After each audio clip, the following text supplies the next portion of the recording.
friends, this is Dr. Amarjeet, Professor of Accounting and Business Communication at the Department of Management, Gurugram University, Gurugram. This is my privilege that I am here with you to discuss about SMART goals.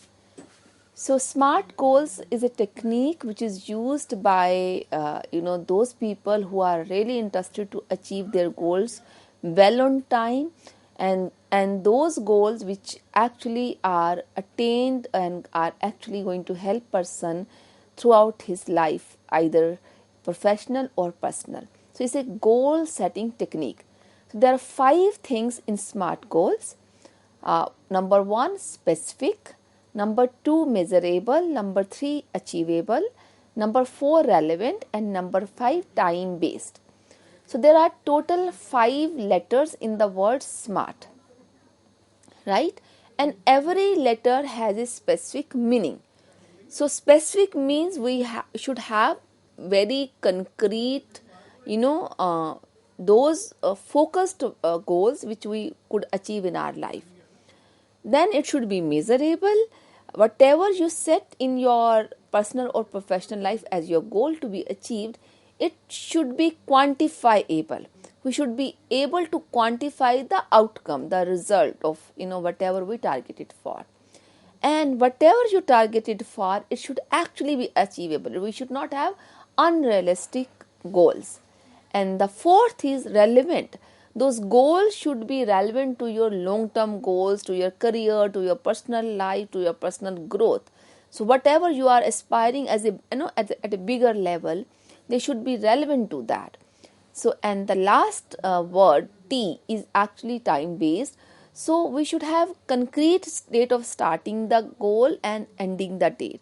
So I should be achieving my X target of sales increase by 30th of December, by 20th of March, whatever the date I may put into it, right? I shall be able to increase the production 200 times, by end of this date, by end of this month, So what are we doing? We are we are giving a number in terms of date, that I will be starting on this date and I will be ending by this date. So these 5 things are there: specific, measurable, achievable and relevant, time based. And why do we call it as a technique to achieve? Because everything, all the 5 words in this technique, specific, measurable, achievable, relevant, time based, they are actually helping you to set, number 1, very concrete focused goal towards your long term goals. And that is also helping you that you should set whatever is actually quantifiable, then you could actually achieve it. It should not be unrealistic and should be relevant to the major goal you have, and time is also there. So all those ingredients which are needed to achieve a goal are part of this technique. So this is the most important technique which is known as SMART goal setting technique. Now question comes in, if I want to set a SMART goal. Many of you, you may be thinking, after knowing the SMART goal technique is a wonderful technique. It helps us achieve whatever we target, and the probability of achieving the goal goes up, very up. It actually amplifies if we use the SMART technique.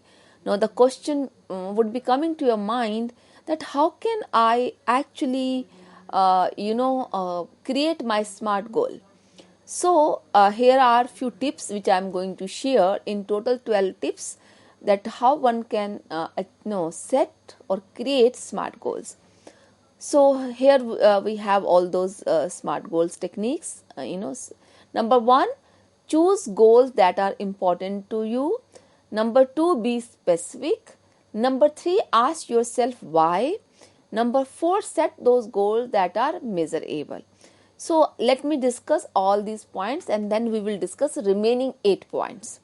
So as I said, we will be discussing 12 tips. So how to create SMART goals. So number 1, as I said, choose the goal that is important to you. I always quote this in my family, in my personal life, in my professional life, that we cannot fight every war. We cannot fight for every small to big battle. Our concern should be winning the war, right? So, and same is true for goals, that you cannot have thousands and thousands of goals at one time to go and achieve. And you should not, as we say, that I cannot fight all the battles, but my concern should not be winning all the battles. My concern should be winning the war, right? Because battles are the small part of the war. Same is, you should always be sure that what you want to achieve in the long term, what is the real goal you want to achieve.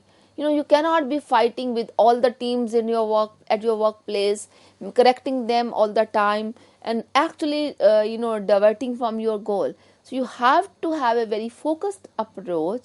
So the first thing is, towards setting up a smart goal, is choose the goal itself which is important to you, because smart goal setting is a technique.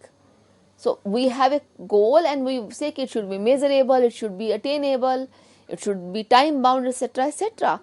But the first thing, the beginning point, even in that, is your goal.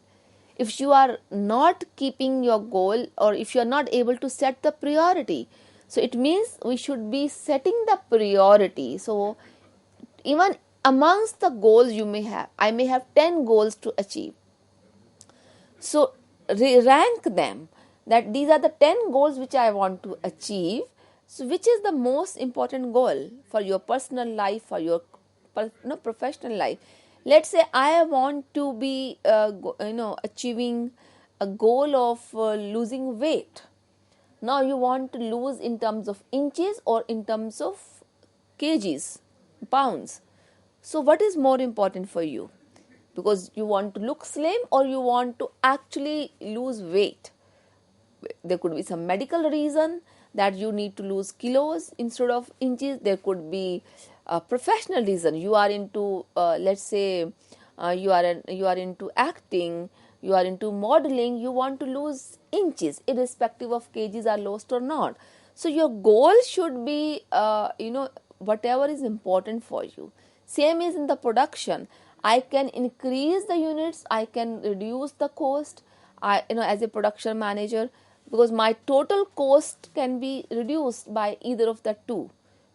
Total cost of producing one unit, right? So now I have to think, I want to reduce the total cost, per unit, or I want to increase the cost, in total, but I want to increase the production. So my total cost per unit comes down. So that can be achieved either way, by reducing the total cost or by increasing the output. If let's say I was spending 10,000 rupees to produce 1,000 units. So my cost was 10 rupees, in real term, my cost per unit was 10 rupees. Now I can reduce this 10 rupees per cost by simply, my total cost remains 10,000, by now I start producing 1,200 units. Or I remain, my production units are same, 1,000, but I reduce the total cost to 8,000. So in both the ways, I am reducing my per unit cost. But what is more important to you? It all depends. Your demand is going up. You will be able to generate demand for those additional units you are going to produce or not. If yes, then how will you get the raw material? Is there any problem in getting the raw material or not? So you have to put up your goal very carefully. So choose what is more important to you. So I've given you a good example to understand, to help you understand that how you should decide what is more important for you. So this is the first thing towards how to create smart goal. The second is, we should be specific, right? Specific in terms, as we always say, that I want to achieve this, that this should be objective. We should not be making vague statements. We should not be making, just subjective statements towards any goal. We have to have specific goals which are later on actually achieved. And unless they are specific, because purpose of goal setting is, it it has been set here. There are many more people, it will go down, it will go left, it will go right. So there are many more people who are working towards achieving those goals, right? So we have to have specific goal, so that it is spelled out well, so that everybody understands. If it is not specific, if it is not objectively defined, then certainly few people will take it in this way, few more people will take it other way. So then there will be problem in goal congruence from one department to another department. So we have to have very specific goals, because there are thousands of the departments in any good company, in a good sized company, right? They are working together, they are supporting each other. So production doesn't take place at its own. We all know that production department is dependent on the purchase department, is dependent on the finance department, is dependent on the HR department, but not so is marketing, so is finance, so is all other departments, any operations. So all the operational activities at any place are interdependent. And to achieve a goal for in any activity, in any functional area, is not possible unless that goal was specific, because it is going to be spelled out to many more people who are not in that department, who has, or in that domain, who has actually defined it, right? So having a specific goal is of utmost importance for anyone to achieve that. Then ask yourself that why is very important. If I am setting up this particular goal, why I am setting this goal for? So it is going to help me achieve my bigger goal, yes or no? Because your smaller goals, they culminate into achieving the bigger goal. So why am I setting this particular goal? Is this something which is relevant to my larger picture, which is relevant to my bigger goal? Is it going to help me achieve that goal or not?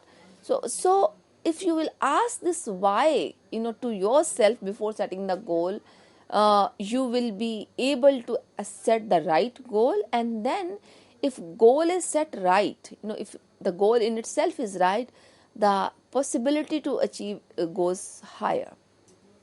And then set this goal that which is measurable. As we all know that SMART technique in itself has those M part in it.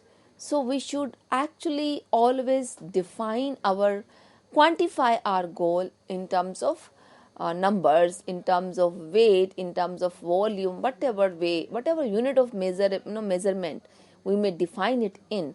We should be using certain quantifiable measurement for that purpose. Next few points are: number 5, create goals that are attainable, set goals that are relevant, set a deadline, and set goals you can control. So now we shall be discussing these 4 points. So point number 5 is that what should you create is attainable. This is the part of the SMART technique. This is the inner core of the technique of this SMART goal setting, right? So we should always set a goal which is attainable. Whenever any company sets a budget or prepares a budget, the process starts from the bottom. So the budget estimates are based on the forecasts. Forecasts are based on the research which takes place, right?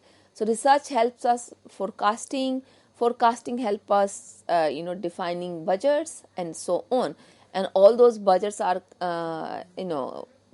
accumulated together to make the master budget for any company. Now if any part of the business, any team has set a goal which is not attainable, can you imagine the repercussion of that particular wrong goal? It's really going to adversely affect the whole business. because goal of one team, one department is not independent, they are interconnected. Let's say the production departments sets a goal of reducing the cost per unit. Now that cost per unit, if it is based on the raw material, who is actually going to implement? So they may say that we want to reduce the cost by using raw material which is rupee 1 per unit, is less than rupee 1 than the previous cost which is used there in the past. So who is going to implement this? This is just a goal which is attainable only if the purchase team nodes, right?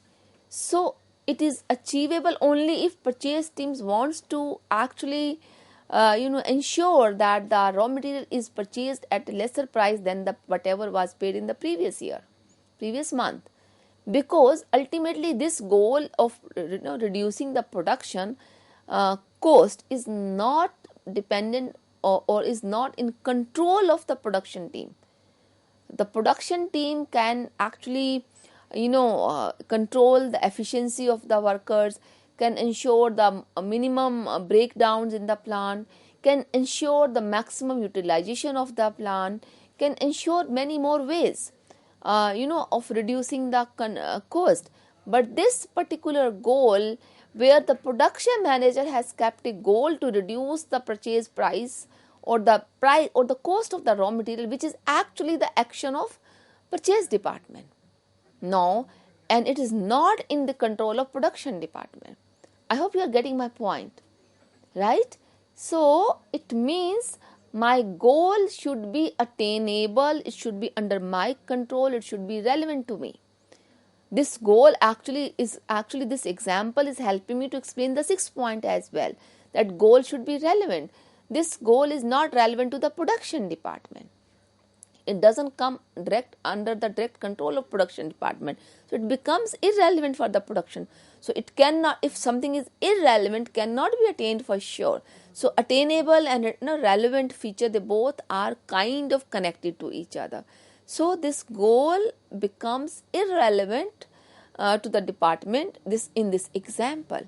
So there could be many more such examples that we keep those goals which are actually not relevant for the team, for the department, for the function we are operating in. Now it's very important to set the deadline as well. So we cannot say we will be number one in quality. We will be a number one brand in XYZ feature. We will be number one player in terms of selling units of any product. Let's say television, refrigerator, any product you are dealing in. So we just set that in our goal, and everybody is working towards that yes, we want to sell these units.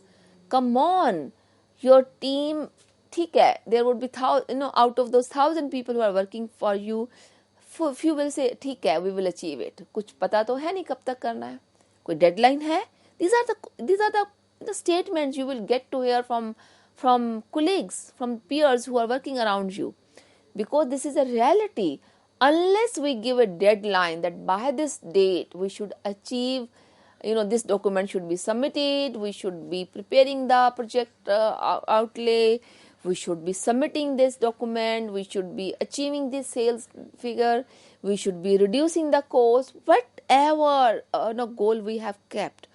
If we have not defined the deadline with this, you cannot, actually your goal is not a smart goal, because that last letter T, it means the deadline has to be there. So to have a smart goal, having a deadline, it is the crux, is very very important. And the next point was that you should have that goal which is in your control. You can recall the example of production guy. Same thing, you can actually have the example. Let's say if I am working in the production department again, and I have certain costs which are shared cost.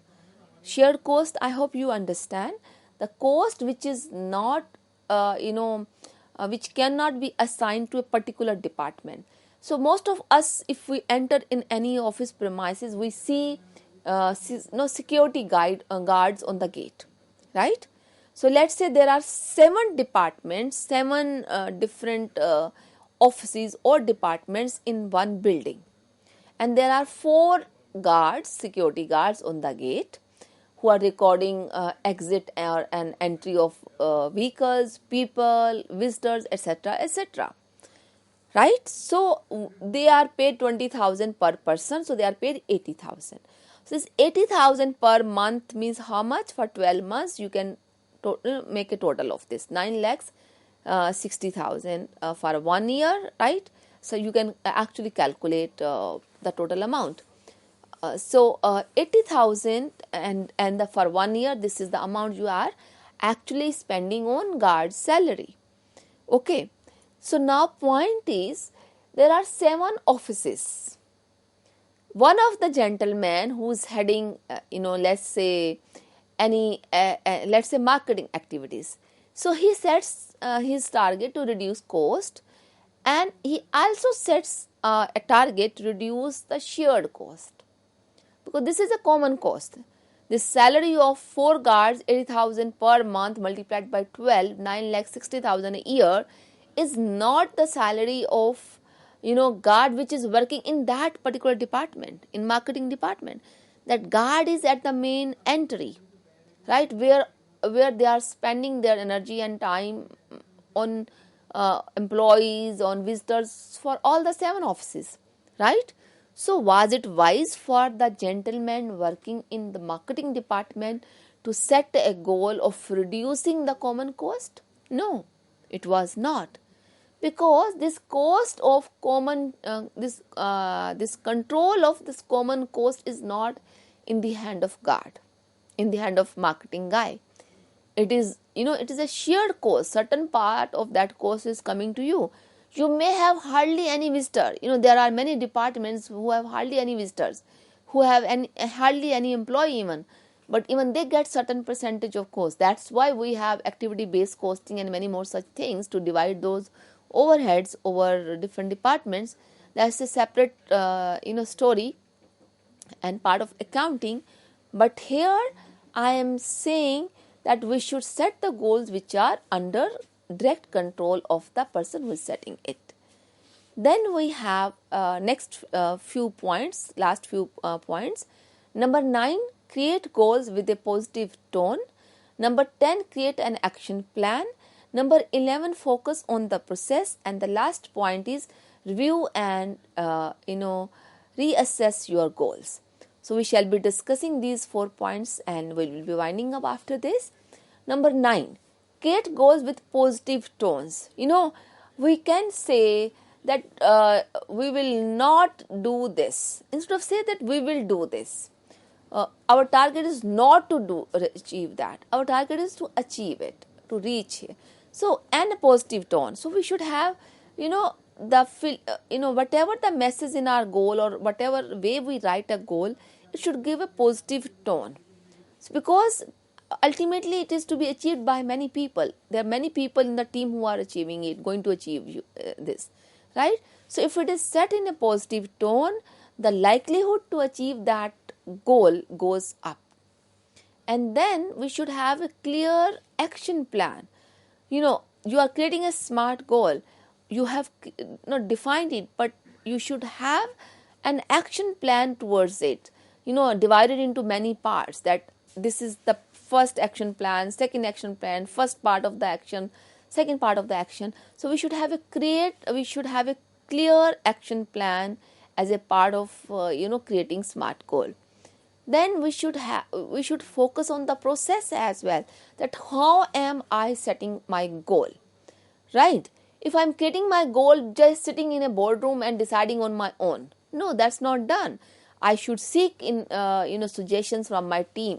The suggestions should come from the bottom. The people who are actually working in the plant, in the field, they are the one who know the reality.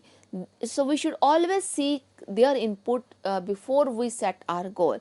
So what is my process of setting the goal is very, very important. We should focus on that. And the last point is that I know very often we should review our goal, and if there is a need, we should change our goal. We should reassess it. We should change our goal, and this should be the part of the creating a goal. So you may have set a goal a few days ago, but you realize it is not achievable. There was some mistake. So if you will review it, only then you will be able to reassess it, and this whole process will help you achieve your goals. So with this, I would like to wind up, friends. Thank you very much for being with me. Time to sign off. Thank you.